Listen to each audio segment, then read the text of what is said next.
Vous pensez sûrement qu'après tous les efforts que vous avez investis dans vos études, vous allez avoir votre diplôme. Et qu'avec ce diplôme, vous allez pouvoir avoir une belle carrière qui va s'ouvrir à vous. Eh bien, absolument pas.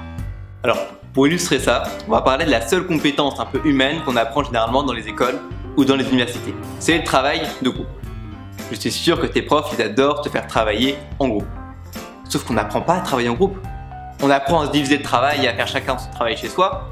Et on apprend surtout à la fin qu'il y en a deux qui ont tout fait et deux qui ont regardé. Et à la limite, tout ce qu'on peut en tirer du travail de groupe, c'est qu'on préfère travailler tout seul ou alors avec ses amis. Mais on n'a pas développé de compétences. Quand tu seras dans ta vie en entreprise, tu ne sauras pas travailler en groupe. Tu n'auras pas appris. Et après, dans ta vie professionnelle, quand ça fera 15 jours que tu dois travailler avec les mêmes personnes, tu vas te retrouver à taper ça sur internet.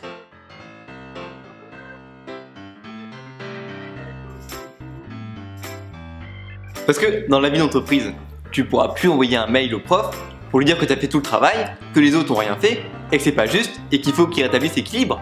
Ça marche plus ça. Parce qu'aujourd'hui, à la fin de ton diplôme, tu seras peut-être un monstre sur Excel, un monstre pour programmer, un monstre pour créer des stratégies marketing, un monstre dans le recrutement. Mais à quel moment tu auras appris à comment créer des relations de confiance avec tes salariés, avec tes collègues, comment créer une relation d'entraide pour que tout le monde puisse travailler et donner le meilleur? Parce que c'est aussi important pour le business, mais pour toi, pour ton bien-être, c'est aussi super important.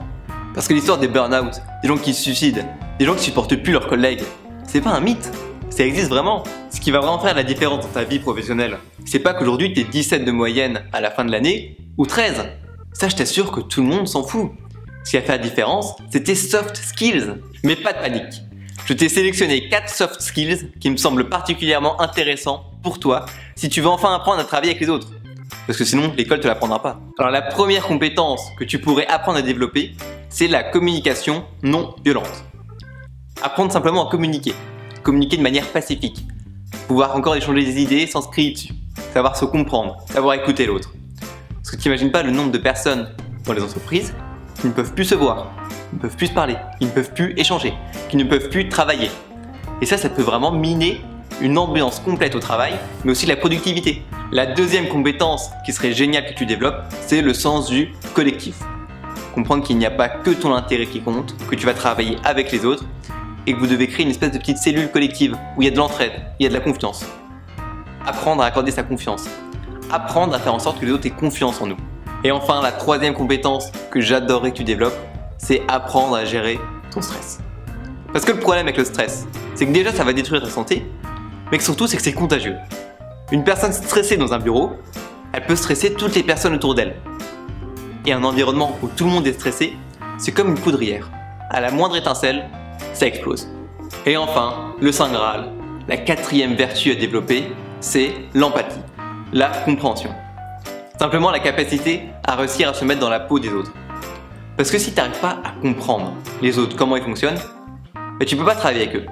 On voit trop de managers qui sont seuls, qui ont une équipe de 4 à gérer. Pour un projet, ils doivent travailler ensemble. Mais ils travaillent rarement ensemble. Souvent, tu as le manager qui est contre son équipe pour faire quelque chose, pour faire un projet. Et j'espère qu'avec ces 4 conseils, si un jour tu es amené à diriger une équipe, tu sois avec ton équipe, qu'il y ait une espèce de synergie qui se crée et que tout le monde a envie de donner le meilleur pour que l'équipe fonctionne bien. Alors ne repose pas tous tes espoirs sur ta formation qui ne t'ouvrira pas les portes à une belle carrière.